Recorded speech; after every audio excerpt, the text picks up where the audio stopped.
The morning mist clung to the windows of Windsor Castle as Margaret Thornfield adjusted her ceremonial uniform for what she believed would be another routine day. 23 years of dedicated service to the royal household had taught her that routine was a luxury rarely afforded to those who serve the crown.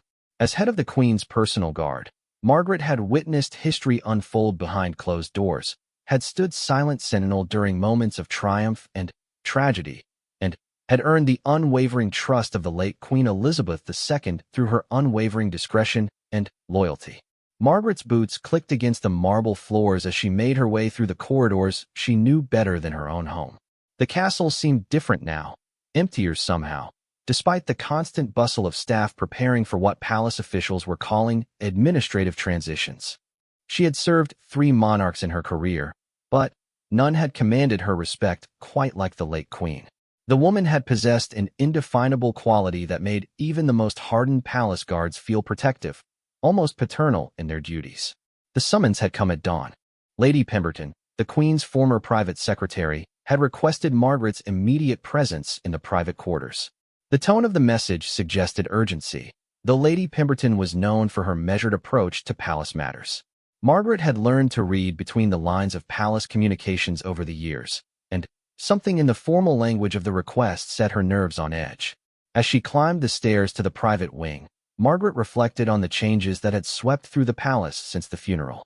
New protocols, new hierarchies, new faces making decisions about traditions that had stood for centuries. Change was inevitable, she understood that, but some changes felt like violations of sacred trust. The late Queen had been particular about her personal effects, had left detailed instructions about the disposition of items that held special meaning to the crown and the Commonwealth. Lady Pemberton was waiting in the Queen's former sitting room, her usually composed demeanor showing cracks of strain. At 72, she had served the royal family longer than Margaret, had been present for coronations, weddings, births, and state funerals. Her silver hair was pulled back in its customary chignon, but her hands trembled slightly as she gestured for Margaret to take a seat. "Thank you for coming so promptly," Lady Pemberton began, her voice carrying the weight of barely contained emotion. "I'm afraid we have a situation that requires your particular expertise in matters of palace security and protocol." Margaret remained standing, her military bearing unchanged despite the informal setting. "What can I do for you, Lady Pemberton?"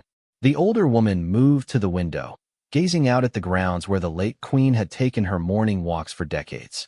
"It concerns Her late Majesty's wedding dress," she said quietly.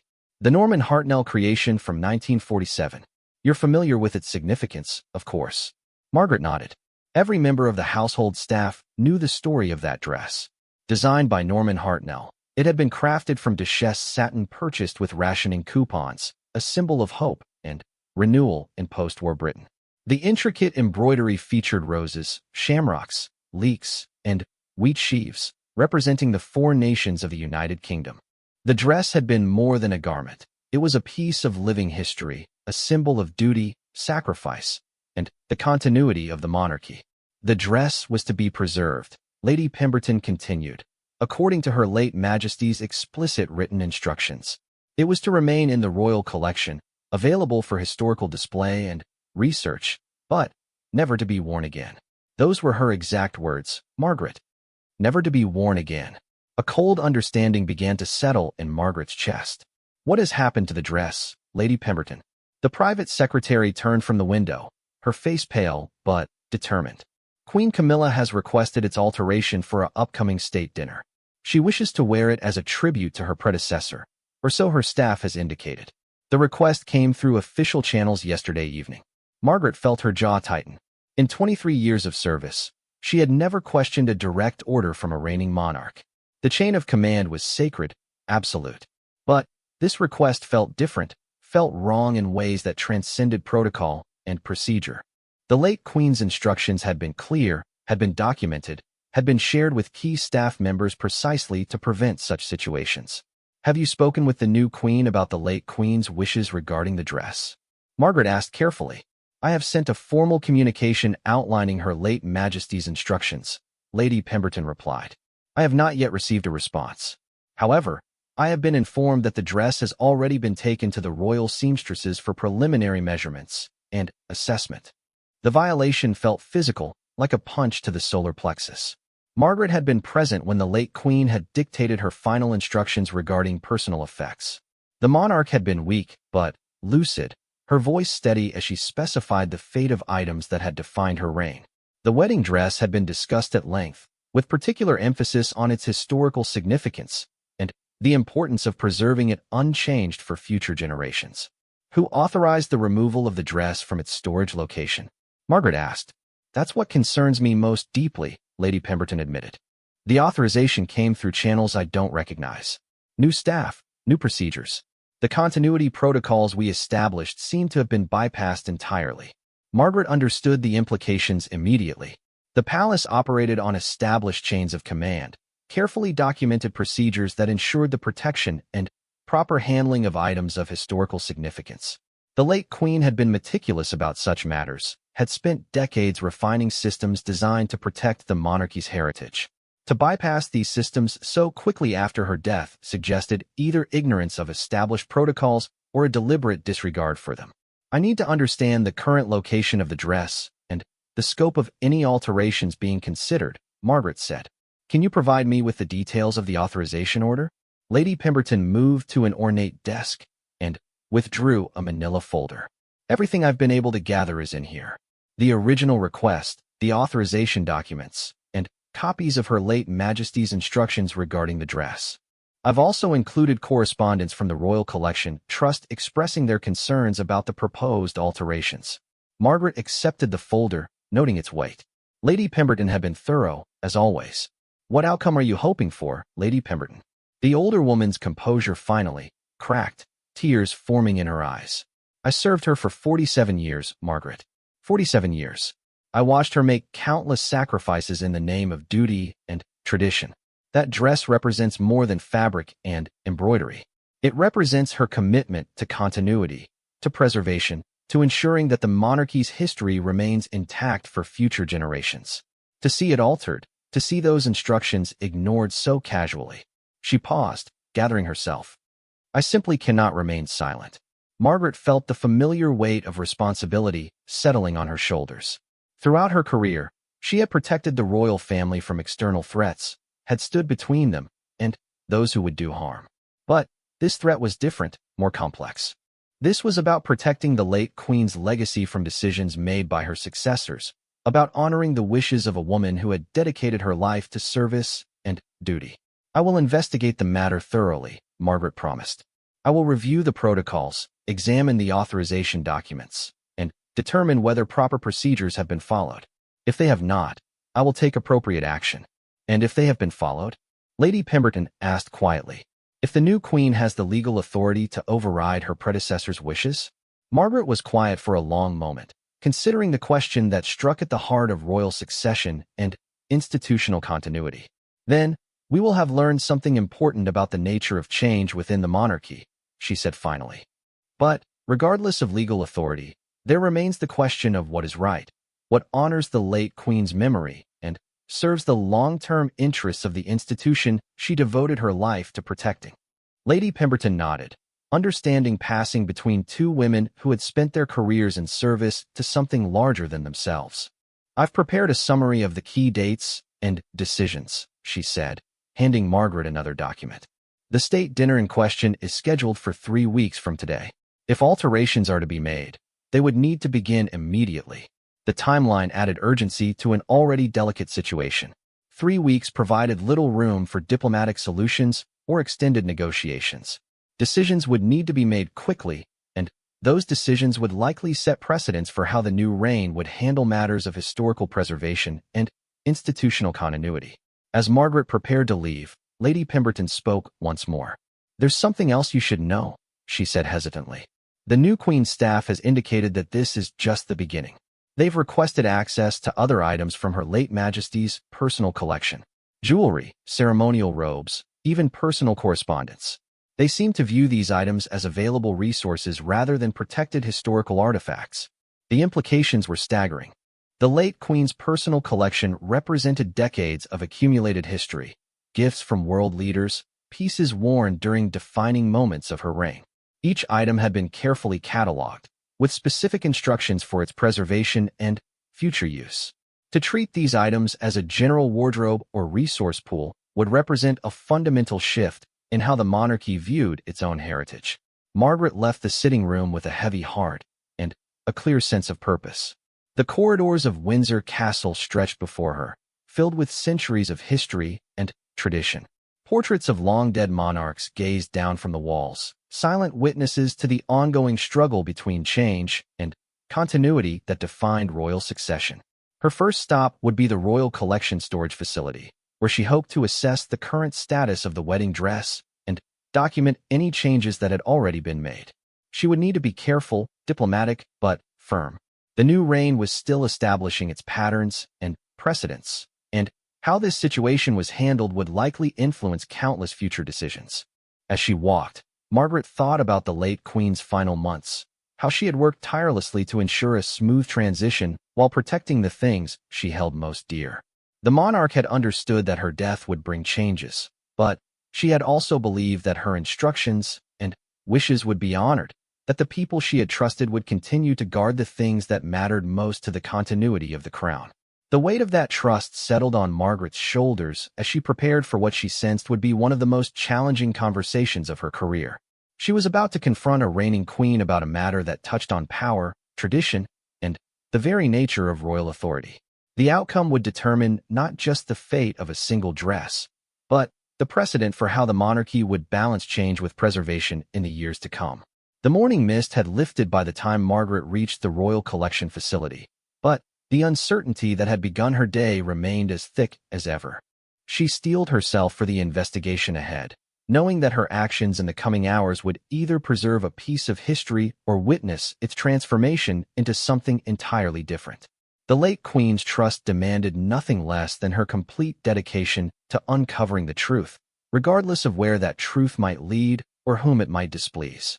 In the distance, the bells of Windsor began to chime the hour, their ancient voice carrying across grounds that had witnessed 8 centuries of royal history.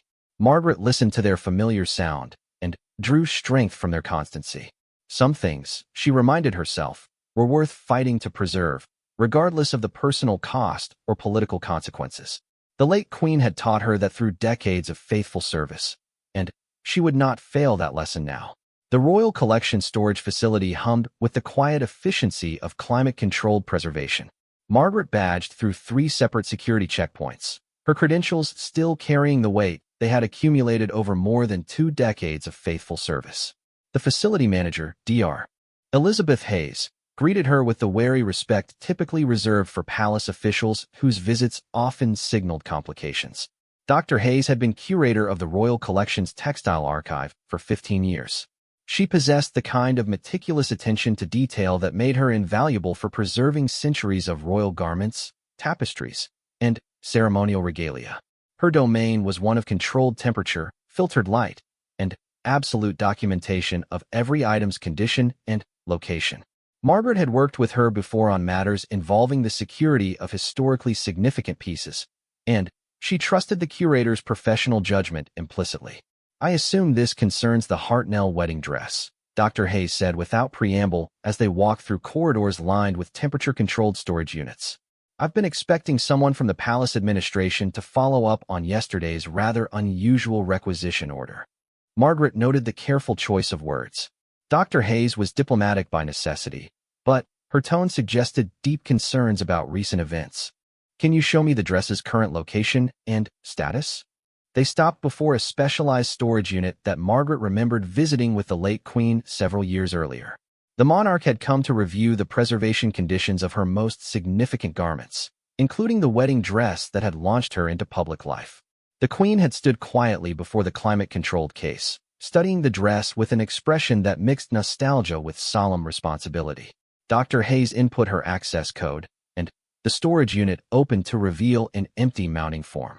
The absence felt violent, like a theft had been committed in broad daylight. Margaret stared at the vacant space where the dress should have been displayed, its absence more powerful than its presence had ever been. "When was it removed?" Margaret asked. "Yesterday evening at approximately 6:30, Dr. Hayes replied, consulting her tablet. "The authorization came through the new Queen's private secretary, though I must say the paperwork was different from our usual protocols. Normally, Removal of Category A historical items requires multiple signatures and a detailed preservation plan. This request came through with what appeared to be royal prerogative authorization. Margaret felt her chest tighten. Royal prerogative was the monarch's reserve of powers, typically used for matters of constitutional significance.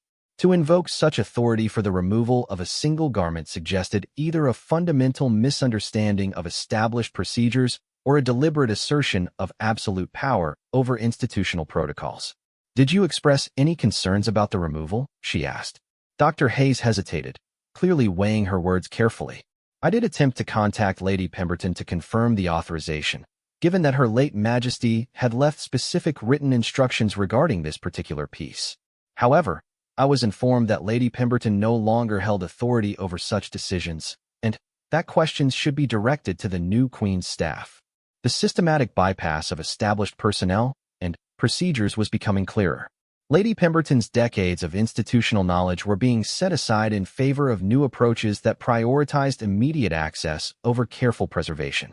Margaret understood the pattern from her military background. New leadership often asserted authority by changing established systems, sometimes without fully understanding their purpose. "Where was the dress taken?" she asked. "To the Royal Seamstress's workshop at Buckingham Palace. I was told that preliminary assessments were needed to determine the feasibility of alterations for an upcoming state function." Margaret thanked Dr. Hayes and made her way back through the facility's security protocols. The drive to Buckingham Palace gave her time to process the information she had gathered and plan her next approach. The dress was no longer in protective storage. It was in the hands of seamstresses who might already be making irreversible changes to its historical integrity. The Royal Seamstress's workshop occupied a series of rooms in the palace's upper floors, spaces that had been dedicated to clothing creation and alteration for more than a century. Margaret had visited occasionally in her security capacity, ensuring that valuable pieces were properly protected during modification or repair. The workshop's head seamstress, Mrs. Catherine Mills, had worked for the royal family for 35 years and possessed an encyclopedic knowledge of royal garments and their historical significance. Mrs. Mills was examining the wedding dress when Margaret arrived, the garment laid carefully across a large padded table under specialized lighting. Even at a distance, Margaret could see the dress's extraordinary detail, thousands of seed pearls and crystals that caught the light like captured stars, embroidered flowers that seemed to bloom across the ivory silk, the train that had once cascaded behind a young princess as she walked toward her destiny. "Mrs. Mills," Margaret said, announcing her presence respectfully. The seamstress looked up, her expression troubled. "Miss Thornfield, I wondered when someone would come to discuss this situation. I've been working with royal garments for over 3 decades, and I've never encountered a request quite like this one." Margaret approached the table slowly, taking in the dress's condition and the materials that surrounded it. Measuring tapes, pattern paper, and alteration tools suggested that serious consideration was being given to significant changes. "What alterations are being contemplated?" Mrs. Mills moved around the table, her hands hovering over the dress without touching it. "The request is for substantial modifications to accommodate the current Queen's figure and personal style preferences. The waistline would need to be adjusted, the neckline altered, and the train shortened for contemporary formal functions. Additionally, there are requests to update certain decorative elements to reflect current royal symbolism." Each proposed change felt like a small destruction to Margaret. The dress had been designed specifically for Princess Elizabeth, its measurements and proportions calculated to enhance her particular figure and presence. To alter it fundamentally would be to erase the connection between the garment and the woman who had worn it during one of the most significant moments in modern royal history. "Have you begun any work on these alterations?" Margaret asked. "I have not," Mrs. Mills replied firmly. "I requested additional authorization before proceeding, given the historical significance of the piece. However, I've been informed that such authorization has already been provided and that delays are not acceptable given the timeline for the upcoming state dinner." Margaret studied the seamstress's face, reading years of professional experience in her expression. "What is your professional assessment of these proposed alterations?" Mrs. Mills was quiet for a moment, clearly choosing her words carefully. "From a technical standpoint, the alterations are possible, but would be irreversible. The dress's construction is extraordinarily complex, with hand-sewn details that took teams of seamstresses months to complete in 1947. To modify the fundamental structure would require cutting and reshaping elements that cannot be restored to their original state. And your personal opinion? Margaret pressed. The older woman's composure wavered slightly. I was present when Her late Majesty visited this workshop for the final time. She spoke specifically about this dress, about its importance to royal history, and her desire that it remain unchanged as a testament to post-war Britain and the continuity of the monarchy. She made me promise that any future work on the dress would be limited to preservation and conservation, never alteration for contemporary wear. The weight of that promise hung between them, another thread in the growing tapestry of violated trust and ignored instructions that Margaret was uncovering. The late Queen had clearly understood the importance of protecting her legacy items and had taken specific steps to ensure their preservation. These safeguards were now being systematically bypassed or overruled. Has anyone else expressed concerns about the proposed alterations? Margaret asked. Several members of the workshop staff have raised questions, Mrs. Mills admitted. We've worked on historical pieces before, but always with extreme care and reversible modifications. This request feels different, more aggressive in its scope and timeline. There's also the matter of insurance and liability concerns for working on such a significant historical artifact. Margaret understood the implications. Damage to or destruction of the wedding dress would represent not just a loss to royal history, but a potential legal and financial liability for the individuals and institutions involved. The dress was essentially priceless, its historical and cultural value impossible to quantify or replace. I need to speak with Queen Camilla directly about this matter, Margaret said. Can the dress remain here, unaltered, until I have that opportunity? Mrs. Mills nodded gratefully. I can certainly delay beginning work for a reasonable period. However, I should mention that I received a call this morning from the Queen's private secretary emphasizing the urgency of the timeline and the importance of beginning alterations immediately. The pressure being applied to staff throughout the system was becoming evident. Margaret recognized the pattern from her military experience. When leadership wanted something accomplished quickly, they applied pressure at multiple points simultaneously, making resistance more difficult and creating an atmosphere where compliance seemed like the only reasonable option. Please document everything related to this project, Margaret advised. Photographs of the dress in its current condition, copies of all authorization documents, records of any conversations or instructions you receive. If questions are raised later, you'll want comprehensive documentation of your actions and decisions. Mrs. Mills agreed, understanding the protective value of thorough record-keeping in politically sensitive situations. Margaret left the workshop with a clearer picture of the pressure being applied throughout the palace system and the systematic way in which the late Queen's instructions were being overridden. Her next stop was the office of Sir Michael Stirling, the palace's protocol and ceremonial affairs director. Sir Michael had served in various capacities for 28 years and possessed an institutional memory that rivaled Lady Pemberton's. If anyone could provide insight into the legal and procedural questions surrounding the dress controversy, it would be him. Sir Michael's office reflected his role as guardian of royal tradition and procedure. The walls were lined with reference books on protocol, ceremonial procedures, and historical precedents. His desk was meticulously organized, with files arranged according to systems developed over decades of managing complex royal events and navigating sensitive political situations. Margaret, he greeted her, rising from his desk with the formal courtesy that had defined his entire career. I assume you're here about the wedding dress situation. Lady Pemberton contacted me yesterday to discuss her concerns. I'm trying to understand the legal and procedural framework for this situation, Margaret said. Can a reigning monarch override specific written instructions left by their predecessor regarding historical artifacts? Sir Michael gestured for her to take a seat and settled behind his desk with the careful consideration of someone accustomed to weighing complex questions of authority and precedent. The legal answer is relatively clear, he said. A reigning monarch possesses extensive authority over crown property, including historical artifacts and ceremonial items.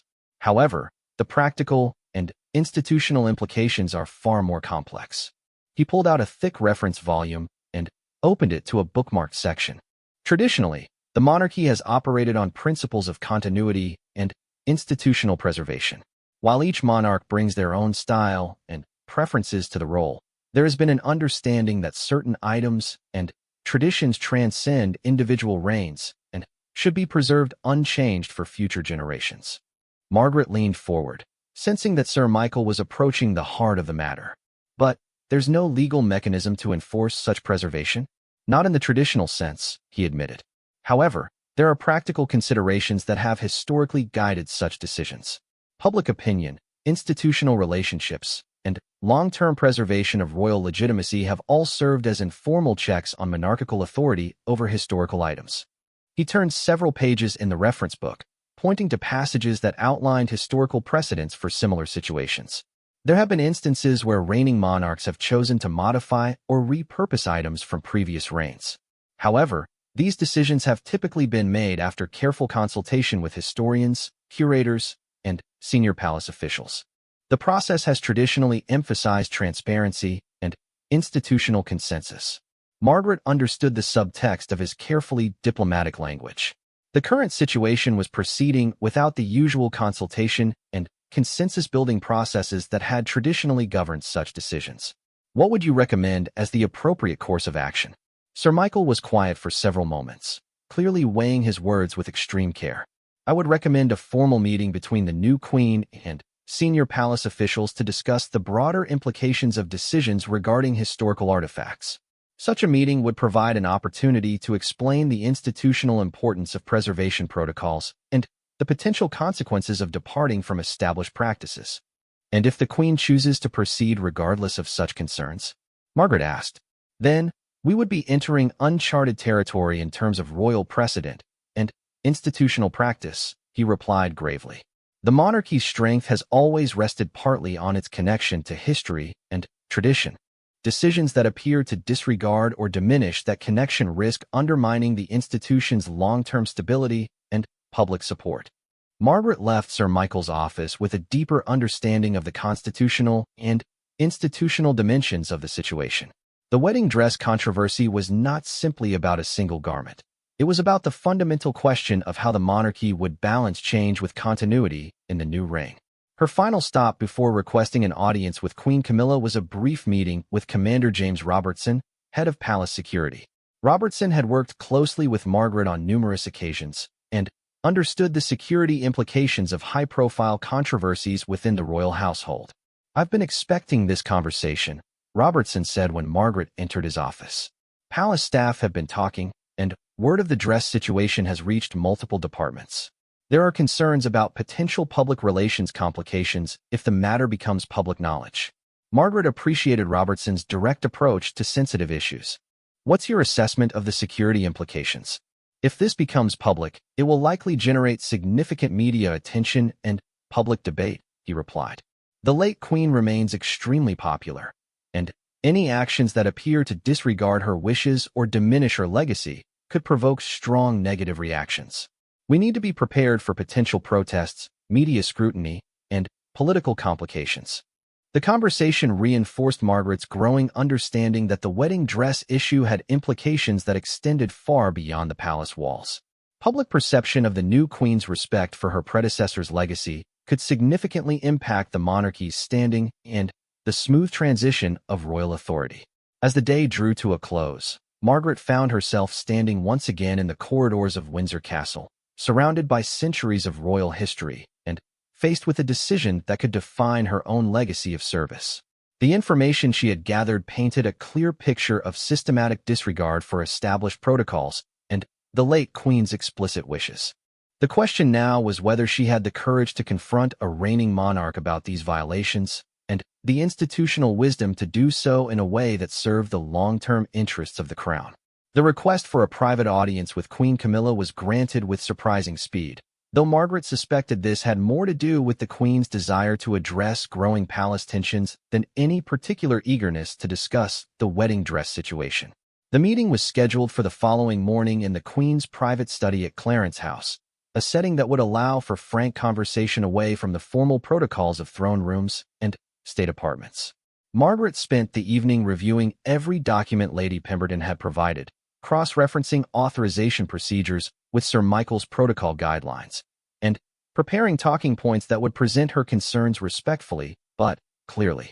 She understood that she was about to engage in one of the most delicate conversations of her career, one that could either preserve an important piece of royal history or effectively end her decades of service to the crown. The morning was crisp and clear as Margaret made her way to Clarence's house. The building had served as the Queen Mother's residence for nearly 50 years before becoming the home of the then Prince Charles and Duchess Camilla.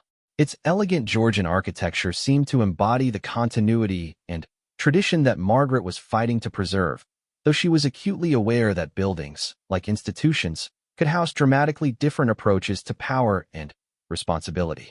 Queen Camilla received her in a comfortable sitting room furnished with antiques and family photographs that spoke to decades of royal life.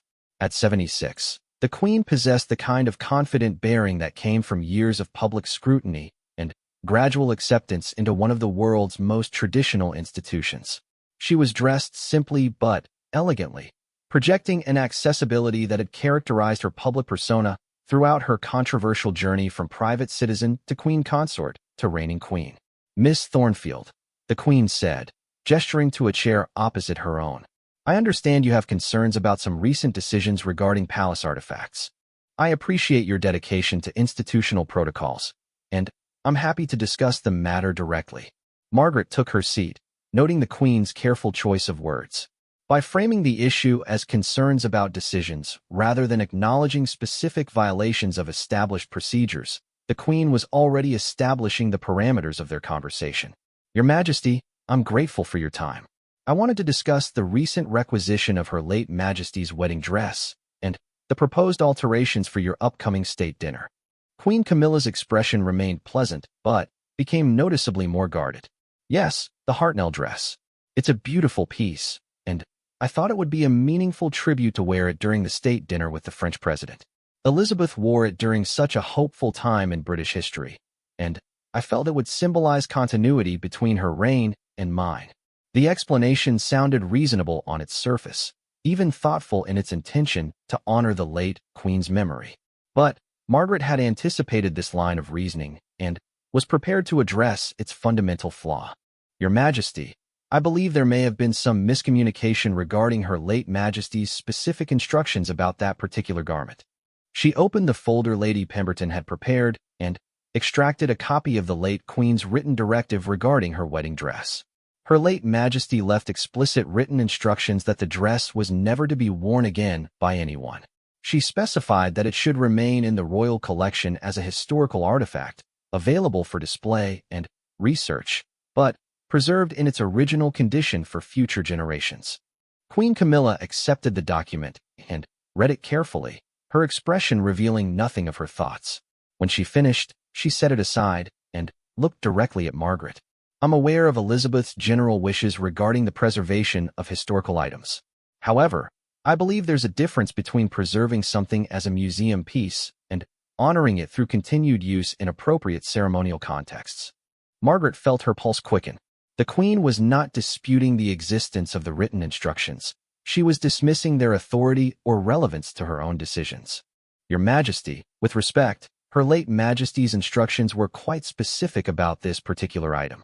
She understood its historical significance and made deliberate choices about its preservation."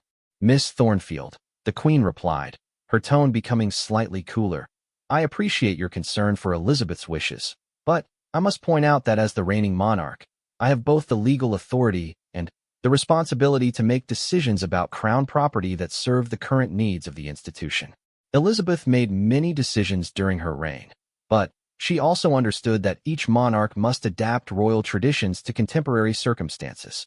The conversation was approaching the heart of the constitutional and institutional questions that had been troubling Margaret since she first learned of the dress requisition. "Your Majesty, I'm not questioning your legal authority. However, I am concerned about the precedent that would be set by disregarding specific preservation instructions left by your predecessor, particularly when those instructions were designed to protect items of extraordinary historical significance." Queen Camilla rose from her chair and moved to the window, gazing out at the gardens where she had spent many private moments during her years as queen consort. "Margaret, may I speak to you frankly?" she asked without turning around. "Of course, Your Majesty." The monarchy is at a crossroads, the Queen said, her voice taking on a more personal tone. Elizabeth's reign was remarkable for its length and stability, but it was also marked by an increasing distance between the royal family and contemporary British life. People, particularly younger generations, are questioning the relevance of an institution that seems frozen in the past, more concerned with preserving artifacts than addressing current challenges. She turned back to face Margaret, her expression serious but not unkind. I understand your dedication to Elizabeth's memory and her wishes, but I also have a responsibility to ensure that the monarchy remains relevant and connected to the people it serves. Sometimes that requires making difficult choices about when to honor the past and when to embrace necessary change. Margaret listened carefully, recognizing the thoughtfulness behind the Queen's perspective while remaining troubled by its implications for institutional continuity. Your Majesty, I respect your concerns about the monarchy's relevance. However, I would suggest that public respect for the institution often depends on its demonstrated commitment to continuity and the preservation of its historical legacy. The late Queen's wedding dress represents more than fabric and embroidery. It symbolizes post-war Britain's hope and resilience, the beginning of the Elizabethan era, and the monarchy's connection to pivotal moments in national history. Queen Camilla returned to her seat, studying Margaret with an expression that mixed respect with determination. You've served this family faithfully for many years, Margaret, and your dedication is admirable. But I must ask you to consider whether your attachment to Elizabeth's specific instructions might be preventing you from seeing the broader institutional needs that my decisions are intended to address. The question struck at the core of Margaret's professional identity and personal loyalties. Was she being overly rigid in her interpretation of the late Queen's wishes? Was her devotion to preserving the past preventing her from supporting necessary modernization? Or was she correctly identifying a dangerous precedent that could undermine the very traditions that gave the monarchy its legitimacy and public support? Your Majesty, Margaret said carefully, I've considered those questions extensively. My conclusion is that the monarchy's strength has always rested on its ability to balance change with continuity. Dramatic departures from established practices, particularly those that disregard explicit instructions from beloved predecessors, risk undermining public confidence in the institution's stability and commitment to its own principles. The Queen was quiet for several moments, apparently weighing Margaret's words against her own convictions about necessary royal modernization. What specifically are you asking me to do, Margaret? I'm asking you to reconsider the alteration of the wedding dress, Margaret replied. I understand your desire to honor Her late Majesty's memory through your state dinner appearance, but I believe that honor would be better served by respecting her explicit wishes about the dress's preservation. There are many other meaningful ways to pay tribute to her legacy that wouldn't require violating her specific instructions. Queen Camilla leaned back in her chair, her expression thoughtful. And if I choose to proceed with the alterations? Margaret had anticipated this question and had spent considerable time considering her response.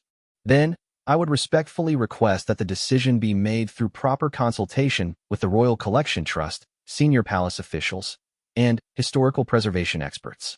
Such consultation would ensure that all implications are fully considered and that appropriate documentation is maintained for historical record. You're asking me to submit my decisions to committee approval, the Queen observed, a note of steel entering her voice. I'm asking you to utilize the institutional expertise that exists to advise the Crown on matters of historical preservation, Margaret replied. Such consultation has traditionally been part of the decision-making process for items of extraordinary significance. The Queen rose again, this time moving to her desk where she picked up a leather-bound calendar. The state dinner is in 18 days, she said. If alterations are to be completed in time, work must begin immediately. I don't have the luxury of extended consultation periods or committee deliberations. Margaret sensed that the conversation was reaching its crucial moment. Your Majesty, might I suggest a compromise? Rather than altering the original dress, would it be possible to have a replica created for the state dinner? This would allow you to achieve your tribute goals while preserving the historical artifact according to Her late Majesty's wishes. The suggestion seemed to catch the Queen's attention. She set down the calendar and returned to her seat, considering the proposal with obvious interest. How quickly could such a replica be created? I would need to consult with Mrs. Mills and her team, Margaret replied. But, given the skills available in the royal workshops and the detailed documentation of the original dress, I believe a high-quality replica could be completed within the required time frame. Queen Camilla was quiet for nearly a minute, clearly weighing the practical and symbolic implications of the compromise. When she spoke, her tone had softened considerably. That's actually a thoughtful solution, Margaret. It would allow me to wear the design at the state dinner while preserving the original according to Elizabeth's wishes. Margaret felt a surge of relief and cautious optimism. Shall I arrange for consultations between your staff and the royal seamstresses to explore the feasibility of this approach? Yes, please do, the Queen agreed. However, I want to be clear about something. While I'm willing to compromise on this specific issue, I won't accept the precedent that every decision about royal property must be vetted against the preferences of previous monarchs. The crown must retain the flexibility to adapt and evolve. Margaret understood the broader institutional message behind the Queen's words. This compromise represented a victory for preservation advocates, but it would not establish a permanent check on royal authority over historical artifacts. Future controversies would need to be addressed on their individual merits rather than through rigid adherence to predecessor instructions. I understand, Your Majesty, Margaret replied. I'm grateful for your willingness to find a solution that honors both your tribute intentions and Her late Majesty's preservation wishes. The Queen smiled for the first time during their conversation, an expression that transformed her face and reminded Margaret of the warmth that had eventually won over much of the British public. You know, Margaret, this conversation has been more productive than I expected. You've helped me see aspects of this situation that I hadn't fully considered, and I appreciate your diplomatic approach to a potentially confrontational issue. As their meeting concluded, Margaret reflected on the delicate balance she had needed to maintain throughout the conversation. She had successfully advocated for the preservation of the late Queen's wedding dress while avoiding direct confrontation with royal authority. The compromise solution would protect the historical artifact while allowing Queen Camilla to achieve her stated goals for the state dinner. Walking back through the corridors of Clarence House, Margaret felt a mixture of satisfaction and continued concern. She had prevented one potential violation of preservation protocols, but the broader questions about institutional continuity and the balance between change and tradition remained unresolved. The new Queen had demonstrated flexibility in this specific instance, but she had also made clear her intention to exercise royal prerogative without extensive consultation when she deemed it necessary. Over the following days, Margaret worked closely with Mrs. Mills and her team to coordinate the creation of a replica wedding dress for the state dinner. The project required extraordinary skill and attention to detail, but the royal seamstresses approached it with the kind of dedication that had always characterized their work on significant royal garments. Lady Pemberton expressed profound relief when Margaret reported the outcome of her audience with Queen Camilla. The elderly private secretary had spent sleepless nights worrying about the violation of her beloved Queen's final wishes, and the compromise solution represented a victory for institutional memory and continuity. Dr. Hayes supervised the return of the original wedding dress to its climate-controlled storage case, documenting its condition and ensuring that no damage had occurred during its brief removal. The dress resumed its place in the royal collection, preserved according to the late Queen's explicit instructions and available for future generations to study and admire. The state dinner took place 3 weeks later, with Queen Camilla wearing a magnificent replica of the 1947 wedding dress. The tribute was widely praised in the media, with commentators noting the thoughtful way in which the new Queen had honored her predecessor's memory while establishing her own ceremonial style. The fact that the original dress remained preserved in the royal collection was noted by historians and preservation advocates as evidence of the monarchy's continued commitment to protecting its heritage. For Margaret, the wedding dress controversy had been a defining moment in her long career of service to the crown. She had successfully navigated the delicate balance between institutional loyalty and personal conscience, finding a way to honor both the late Queen's legacy and the current Queen's authority. The experience had reinforced her understanding of the ongoing tension between change and continuity that would continue to define the monarchy in the years ahead. As she resumed her regular duties, Margaret carried with her a deeper appreciation for the complexity of royal service in an era of transition. The monarchy would continue to evolve under Queen Camilla's leadership, but the precedent established through their conversation about the wedding dress suggested that such evolution would proceed with appropriate respect for the institution's historical foundations. The bells of Windsor Castle continued to chime the hours, their ancient voices carrying across grounds that had witnessed centuries of royal history.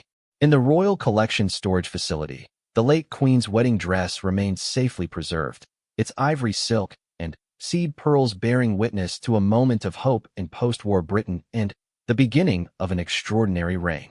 Margaret took comfort in knowing that future generations would be able to see and study the dress as the late Queen had intended, a tangible connection to the woman who had devoted her life to duty, service, and the careful preservation of the institution she had sworn to protect.